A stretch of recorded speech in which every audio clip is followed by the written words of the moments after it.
Bonjour à tous, une petite vidéo aujourd'hui pour parler des facteurs d'hypertrophie.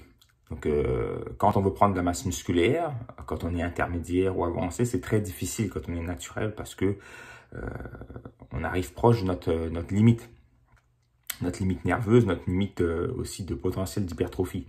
Donc, c'est important de comprendre certains facteurs pour continuer à progresser. Donc, le facteur numéro 1 de la prise de masse musculaire, c'est le stress mécanique. Donc, on parle des charges utilisées, c'est des 80% à monter, là. Donc, quand on lève très très lourd, mon corps il doit freiner ou accélérer contre une charge.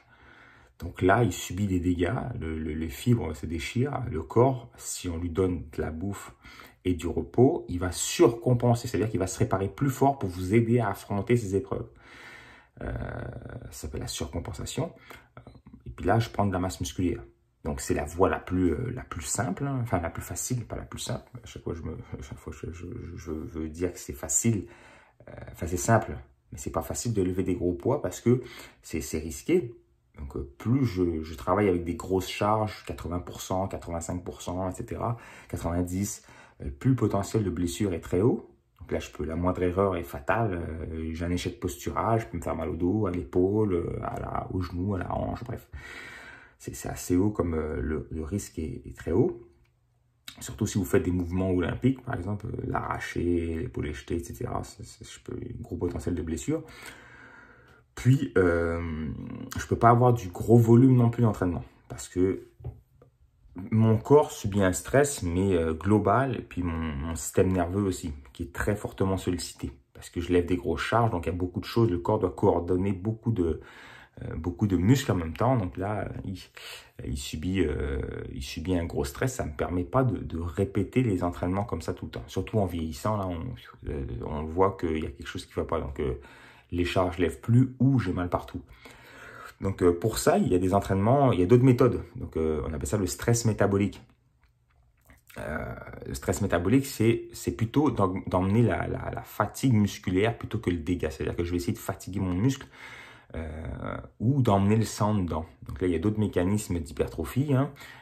On accumule des lactates, on fait circuler le sang dans le muscle, on vise à le fatiguer, etc. Le corps va aussi, c'est moins efficace, mais le corps va aussi prendre du muscle comme ça. Donc en vieillissant, c'est important de miser sur ces facteurs d'alterner stress mécanique et stress métabolique pour éviter de tomber en sous-récupération ou surentraînement, ça dépend comment on appelle, et de plus progresser en termes de prise de muscle. Donc, pour augmenter le stress métabolique, c'est important, par exemple, de freiner l'excentrique. Donc, la phase où je relâche un mouvement, donc par exemple sur un curl biceps, je lève mes bras puis je descends tranquillement. Ça s'appelle le stress métabolique. Enfin, ça va augmenter le stress métabolique parce que je ralentis la phase excentrique du mouvement. Je peux aussi faire des supersets, des drop sets, ce qu'on appelle dégressive en français. Là. Je peux faire des séries longues. Des séries de 15, des séries de 20. Si vous ne progressez pas sur un muscle, hein, c'est important de jouer sur ce stress métabolique là. Donc si vous dites « Ah, mes épaules ne grossissent pas », prends un peu petit poids, puis vas-y pour des séries de 30, tu vas voir, elles vont grossir au fur et à mesure. Tu ajoutes à ça des mouvements de force, hein, puis ça va prendre, vous allez prendre de la masse musculaire de toute façon, jusqu'à une certaine limite si vous êtes naturel, mais ça va mieux marcher comme ça. Donc, alterner des séances traumatisantes et non traumatisantes, avec des poids plus légers, modérés, pas légers, mais modérés, ou des très très longues répétitions. Ça aussi, c'est des trucs qu'on pense que c'est de l'endurance, hein, que on prend pas de masse comme ça, mais si, il y a des mécanismes aussi comme ça, les facteurs de croissance, etc., qui vont aider. Donc, on lève des poids lourds, on ralentit l'excentrique, sur des mouvements plus modérés, tout en contractant le muscle au maximum. Et puis, on lève des poids plus légers avec des très très longues répétitions. Donc, l'autre chose qui est important de comprendre, c'est la progression. Si vous ne progressez pas de séance en séance sur les gros mouvements de base, il y a quelque chose qui ne va pas. Donc, si je fais du bench press, j'en fais, je sais pas moi, 5 à 225 livres, 5 répétitions à 225 livres. Et la semaine prochaine, j'en fais 3 à 225 livres et j'ai du mal, j'en ai certainement trop fait. Donc, il est possible que j'ai trop de volume d'entraînement ou trop de fréquence. Il va falloir que je diminue, que je coupe quelque part. Souvent, on veut tout trop faire. Hein.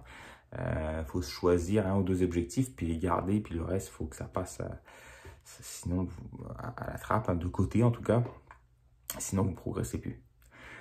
Ensuite, l'autre chose à comprendre, on a dit de progresser, c'est important, sinon ça veut dire que j'en fais certainement trop, ou que mon programme est mal fait. L'autre chose, il faut que j'ai une bonne nutrition. C'est important parce que le corps, il a besoin de briques. Je détruis des briques, donc j'en ai besoin des nouvelles pour réparer. C'est important de manger comme il faut. Comme il faut, ça veut dire selon ses besoins. Les aliments le moins transformés possible, de boire de l'eau. Important, des protéines, des glucides aussi. Protéines pour réparer le muscle, glucides pour l'énergie et des légumes pour faire tampon avec tout ça un petit peu. Légumes et fruits. Parce que ça va apporter des vitamines et minéraux, etc. C'est tout ça qui est important, c'est un tout. Puis l'autre chose, c'est de se reposer. Donc, se reposer, ça veut dire que ça prend 24 à 36 heures pour un muscle à récupérer. Si j'ai trop fait d'entraînement, ce délai de 24 à 36 heures, le muscle arrivera pas à reposer. Il n'aura pas le temps assez de reposer, parce qu'il faut que dans ce 24 à 36 heures, il se repose, puis il surcompense. Et s'il n'y a pas assez de temps, il va juste se reposer, il ne se recompensera pas. Donc là, je régresse au lieu de progresser. Il faut que j'ai assez de temps, c'est-à-dire que mon entraînement ne soit pas trop traumatisant pour que j'ai assez de temps pour récupérer et progresser. Et qu'en plus, entre les séances, je me donne un break. Parce que si je n'ai pas le temps de récupérer, puis je le retabasse, tout le temps lourd, etc., je ne progresserai pas. Donc, il faut que vous ayez pas mal aux articulations. C'est important. Il faut alterner les séances lourdes et légères. Les séances moins traumatisantes, là, je peux ralentir l'excentrique sur des mouvements intermédiaires. Sur des petits mouvements plus légers, les détails, là, je peux y aller sur des très longues répétitions, des tempos 10, 3, 10, des trucs comme ça, là, des tempos très lents, ça c'est important, pour emmener le sang dans le muscle. Ensuite, il faut que je progresse de séance en séance sur les gros mouvements de base. Et donc, on gros mouvements de base, chin-up, tout ce qui fait intervenir beaucoup de muscles, du bench, des presses, des rows, des rowing, des squats, deadlift et compagnie. Et ensuite, il faut que je me repose et que je mange. Certainement que si vous ne progressez pas en prise de muscle, c'est qu'il y a des facteurs là qui est mal paramétré. Donc, regardez ça. Donc 3 à 4 entraînements par semaine, ça suffit pour la plupart des pratiquants naturels. Et je vous le dis, quand je dis la plupart, c'est pour pas dire tout le monde. Puis progressez de séance en séance. Tenez-vous un cahier, un journal, un grimoire ou des notes dans votre téléphone. Il faut vraiment que ça monte de semaine en semaine, sinon ça veut dire que vous êtes sur la mauvaise voie. Salut, bye.